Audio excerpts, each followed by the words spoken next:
आ रही हूँ।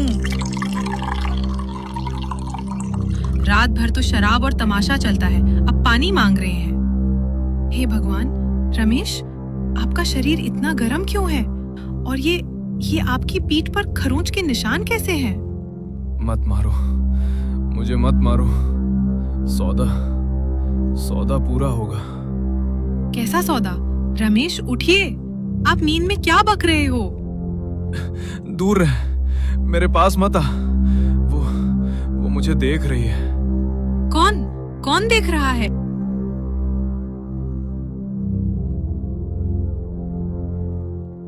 कोई नहीं, बस एक बुरा सपना था, और कुछ नहीं। सपना?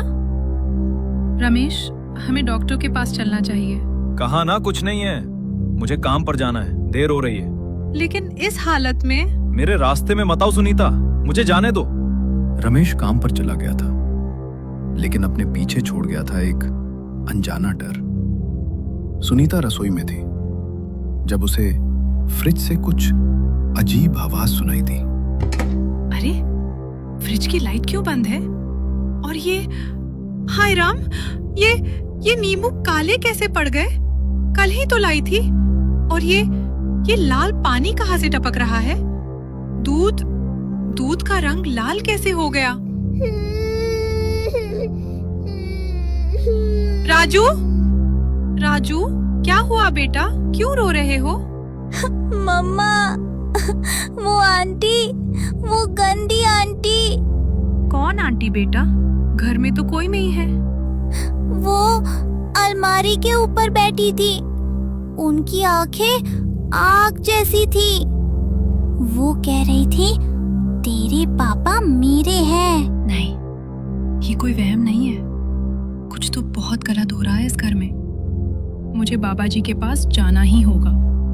बैठो बेटी, मैं जानता था तुम आओगी। तुम्हारे पीछे जो साया आ रहा है, उसकी बदबू मुझे यहाँ तक आ रही है। बाबा, मेरे पति वो बहुत बदल गए हैं। घर में खून मिलता है, काले नींबू मिलते हैं। मेरा बच्चा डर रहा है, बचाइए हमें। हाथ दिखाओ अपना। जैसा मैंने सोचा था, तुम्हारे पति ने सिर्फ दौलत नहीं कमाई बेटी, उसने अपनी रूह का सौदा किया है, एक पिशाचिनी से। पिशाचनी? हाँ, पिशाचिनी, मोहिनी। वो रूप बदलती है, वो इंसान को लालच देकर फंसाती है और फिर धीरे धीरे उसे जानवर बना देती है। और जब इंसानियत पूरी तरह मर जाती है तो वो शरीर को खा जाती है। तो क्या रमेश अब नहीं बचेंगे? कोई तो उपाय होगा बाबा। उसका वक्त करीब है, अमावस की रात को वो उसे ले जाएगी, लेकिन तुम उसे बचा सकती हो, क्योंकि तुम उसकी अर्धांगिनी हो। तुम्हारा सतीत्व और ये रक्षा सूत्र ही उसे रोक सकता है। ये धागा लो, इसे रमेश की कलाई पर बांध देना, और याद रखना, जैसे ही ये धागा बंधेगा, उस पिशाचनी का असर टूटने लगेगा, लेकिन वो हमला करेगी। तुम्हें डरना नहीं है। सुनीता, खाना कहाँ है? आज फिर देर कर दी। रमेश, पहले यहाँ आइए, मुझे आपसे बात करनी है। मुझे बकवास नहीं सुननी, हट सामने से। नहीं, आज आप मेरी सुनेंगे।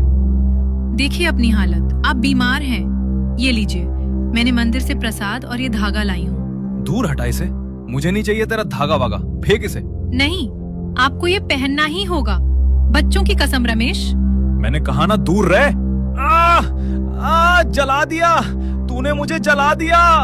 इसे हटा दे मूर्ख औरत, वरना मैं तुझे और तेरे बच्चों को चबा जाऊंगी।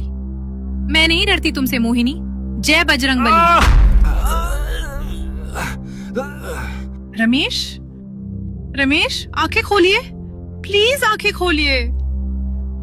सुनीता, पानी, बहुत जलन हो रही है। सुनीता ने जैसे ही रमेश का चेहरा अपनी गोद में लिया, उसकी चीख निकल गई। धागा बनते ही मोहिनी का मायाजाल टूट रहा था।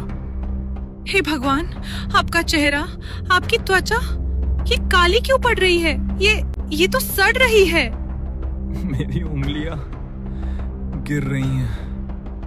बचाओ मुझे, मुझे बचाओ। रमेश का शरीर जिंदा रहते हुए ही गलना शुरू हो गया था और तभी बाहर से बहुत तेज आवाज आने लगी। दरवाजा खोल रमेश, मेरा शिकार अंदर है, तुम मुझसे नहीं बच सकते। रमेश बाहर आ, तू मेरा है, तेरे शरीर का एक एक कतरा मेरा है। सुनीता, खोल दे, बहुत दर्द हो रहा है। मेरी खाल जल रही है। देखो देखो, मेरा हाथ, उंगलियां गल रही हैं। कीड़े, इसमें कीड़े चल रहे हैं। रमेश का वो आलीशान घर अब एक बूचड़ खाना बन चुका था। उसके शरीर से टपकते काले खून ने जमीन को गंदा कर दिया था और बाहर उसकी मालकिन अपने बकाए का इंतजार कर रही थी। आवाज बंद हो गई। क्या वो चली गई? बेटा रमेश, दरवाजा खोल बेटा। देख, तेरी माँ आई है। तुझे दर्द हो रहा है ना मेरे बच्चे? मैं दवाई लाई हूँ। माँ? सुनीता, माँ आई है। माँ मुझे बचा लेगी। दरवाजा खोल। नहीं रमेश, होश में आइए। माँ को गुजरे 10 साल हो गए हैं। ये वो चुड़ैल है, ये उसका माया जाल है। अरे पहचान लिया। समझदार बीवी है तुम्हारी रमेश। लेकिन कब छिपाएगी उसे? उसकी नाक गिर चुकी है, कान गल रहे हैं। 10 मिनट और फिर वो सिर्फ हड्डियों का ढांचा रह जाएगा। मुझे बाबा जी को फोन करना होगा। सुनीता, घर